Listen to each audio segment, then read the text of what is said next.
और चलिए बात राजधानी भोपाल की करेंगे, जो इस वक्त विरोध प्रदर्शन और हड़ताल का सेंटर बन चुका है। भोपाल में नगर निगम के नोटिस के खिलाफ एक बार फिर हजारों व्यापारी सड़कों पर उतर आए। रोशनपुरा चौराहे पर व्यापारियों ने रैली निकालकर विरोध दर्ज कराया। व्यापारियों का साफ तौर से कहना है कि नगर निगम की कार्रवाई से लाखों लोग बेरोजगार हो सकते हैं। व्यापारियों ने सरकार से अब जल्द फैसला लेकर कार्रवाई रोकने और उनके हित में समाधान निकालने की भी मांग की है। वहीं अपनी मांगों को लेकर टैक्सी ड्राइवरों ने हड़ताल शुरू कर दी है। टैक्सी यूनियन की प्रमुख मांग किराए में बढ़ोतरी की है। ड्राइवरों का कहना है कि पेट्रोल, डीजल और सीएनजी के दाम बढ़ चुके हैं, बसों का किराया भी बढ़ गया।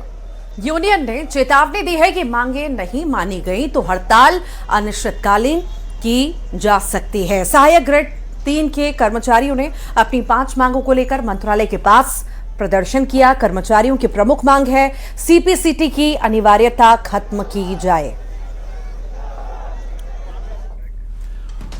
और पहले बात करते हैं राजधानी भोपाल के कर्मचारियों की, जो इस वक्त भोपाल की सड़कों पर उतर आए। रोशनपुरा चौराहे पर व्यापारियों ने रैली निकालकर विरोध जताया। इस प्रदर्शन में व्यापारियों के कई संगठन एक साथ नजर आए।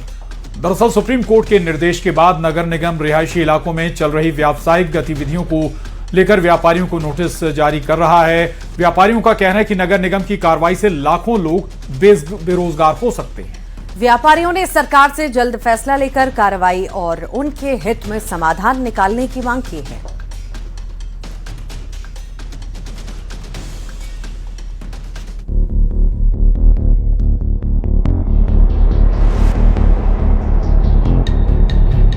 राजधानी भोपाल इस वक्त हड़ताल और प्रदर्शन का सेंटर बनी हुई है।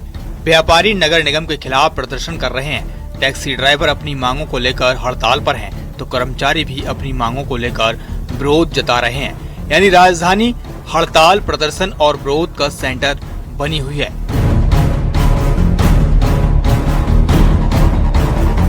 भोपाल में नगर निगम के नोटिस के खिलाफ एक बार फिर हजारों व्यापारी सड़क पर उतर आए हैं।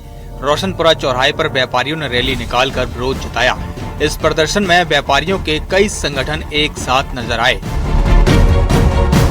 सुप्रीम कोर्ट के आदेश के बाद नगर निगम द्वारा व्यापारियों को नोटिस दिए जा रहे हैं, जिसके बाद से राजधानी भोपाल में एक बार फिर व्यापारी सड़कों पर है। और ये जो व्यापारियों का हुजूम देख रहे हैं, ये रोशनपुरा चौराहे से निकला हुआ है और सभी व्यापारियों के हाथ में तख्तियां हैं, जो कि जो सीलिंग की कार्रवाई चल रही है उसका विरोध कर रहे हैं।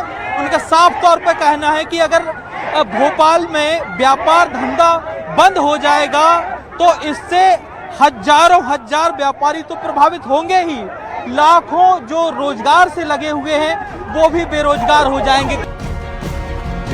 दरअसल सुप्रीम कोर्ट के निर्देश के बाद नगर निगम रिहायशी इलाकों में चल रही व्यावसायिक गतिविधियों को लेकर व्यापारियों को नोटिस जारी कर रहा है। अब तक करीब 3000 व्यापारियों को नोटिस दिया जा चुका है, जबकि करीब 30,000 व्यापारियों को नोटिस दिए जाने हैं। हमारा विरोध ये है कि मास्टर प्लान नहीं होने के कारण आज ये स्थिति आई है, तो जल्दी से जल्दी मास्टर प्लान करें, मिक्स लाइन करें, या हम लोगों को जो भी है सरकार हम लोग को उचित बताए, क्योंकि 30 साल से मास्टर प्लान नहीं आने के कारण ही आज ये स्थितियाँ पैदा हुई हैं। कौन जिम्मेदार मानती है इसके लिए? अब इसके लिए भाई जो भी प्रशासन शासन है वही जिम्मेदार है, क्योंकि उसी ने अभी तक हमारा मास्टर प्लान नहीं आने के कारण जो विकास हुआ है शहर का, वो जिस भी दिशा में होता चला गया। हम चाहते हैं कि जो गुजरात 2022 मॉडल है उसको लागू किया जाए भोपाल में, नहीं तो हमारे साथ साथ हमारे जो वर्कर है उनकी भी रोजी रोटी पे एक परिवार में 10-10 लोग भी आप मानो, 5-5 लोग भी मानो, तो कितने लोग बेरोजगार हो जाएंगे आप ये सोचो ना। अभी तक कितने नोटिस दिए जा चुका है? टोटल इनने अभी 30,000 नोटिस बांट चुके हैं। उसके अलावा ये 1 लाख नोटिस बांटने की तैयारी कर रहे हैं। 1 लाख लोगों में हर व्यापारी के पास कम से कम 4-5 कर्मचारी होते हैं। आप उस हिसाब से मानोगे तो कितने कर्मचारी बेरोजगार हो जाएंगे।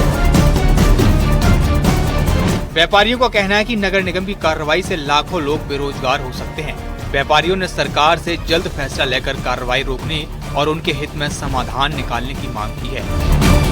आज हमारे व्यापारी जो हैं उनके जीएसटी नंबर उनके पास है। जबरन व्यापारियों को परेशान किया जा रहा है, जो कि नहीं होना चाहिए। एक मिक्स लैंड यूज करके सबको फ्री करना चाहिए, हमारी यही शासकीय मांग है। और बेड़ागढ़ में करीब होगी 5-8 दुकानें हैं। सबको नोटिस बढ़ने हैं, क्योंकि मेन रोड को छोड़ के बाकी सब हमारे जितने इलाके हैं सब आवाज से फिलहाल व्यापारियों में नगर निगम के नोटिस के खिलाफ काफी आक्रोश है।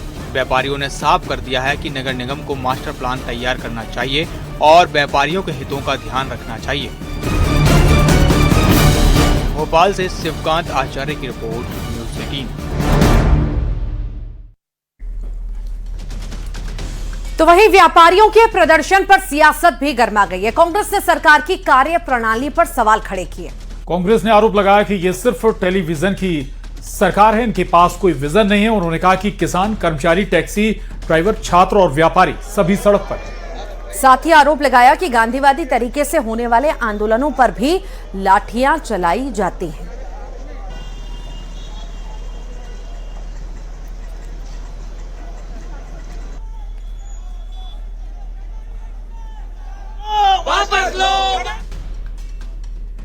टेलीविजन की सरकार है, इनके पास कोई विजन है ही नहीं। चाहे ऑटो रिक्शा वाले हों, चाहे दूध शिक्षक हों, चाहे बेरोजगार युवा हों, चाहे किसान हों, सब आंदोलित हैं और सरकार से न्याय मांगने के लिए गांधीवादी तरीके से न्याय मांगते हैं। लेकिन सरकार उन पर लाठियां चलाने का काम करती है, उन्हें जेल में डालने का काम करती है। कुल मिलाकर के लोकतंत्र का पूरी तरह से हनन हो रहा है मध्य प्रदेश में। तो चलिए 5 की आंच की शुरुआत वंदे मातरम पर घमासान को लेकर के। दिल्ली के बाद गोवा कांग्रेस दफ्तर में भी राष्ट्रगीत वंदे मातरम के केवल 2 पैराग्राफ गाए गए, जिससे राजनीतिक विवाद अब बढ़ चुका है। और इसको लेकर बीजेपी फिर एक बार कांग्रेस पर हमलावर है। वहीं बीजेपी ने कांग्रेस पर बार बार राष्ट्रगीत के अपमान का आरोप लगाया। सबसे बड़ी बात यह कि कांग्रेस अध्यक्ष मल्लिकार्जुन खड़गे की मौजूदगी में यह घटना हुई। हालांकि कांग्रेस की ओर से अपमान के आरोपों से इनकार भी किया गया। कांग्रेस का स्टैंड यह है कि कांग्रेस अपने कार्यक्रमों में वंदे मातरम का फिलहाल 2 पैरा गा रही है। सरकारी कार्यक्रमों में पूरा गाएगी, क्योंकि यही कानून है। वहीं वंदे मातरम के अपमान पर बीजेपी का कांग्रेस पर आरोप है। कहा कि वंदे मातरम पर कांग्रेस का शर्मनाक रूप सामने आया है। गलती नहीं, ये कांग्रेस की सोच है। कांग्रेस की इस मानसिकता को पूरा देश देख रहा है। बीजेपी के हमले पर मल्लिकार्जुन खड़गे ने पलटवार किया और कहा कि जब मैं पहली बार विधायक बना था तब अमित शाह बच्चे थे और आज हमें देशभक्ति सिखा रहे हैं। मानसिकता पर एक सवाल उठाना चाहते हैं।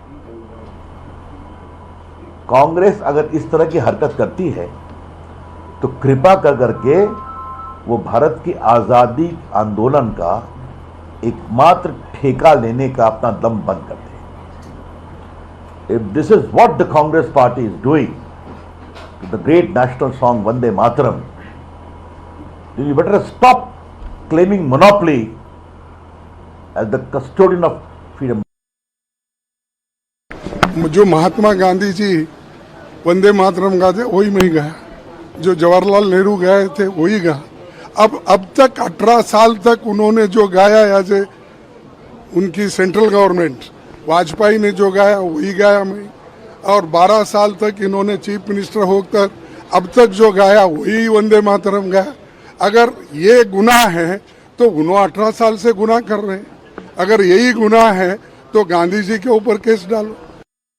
इतना उससे चिढ़ना, इतनी नफरत, और वो भी इतना उन्होंने कैमरा की ना परवाह करके उसको बंद कराने के लिए, जैसे मानो मैं कहूँगी कि इस तरह से उनमें तड़पन होने लगी कि जैसे कोई, मैं तो कहूँगी कि पाकिस्तान के लोग भी इतना नहीं तड़पते हैं जितना कि वो लोग अपने, तो देख के अभी तो खैर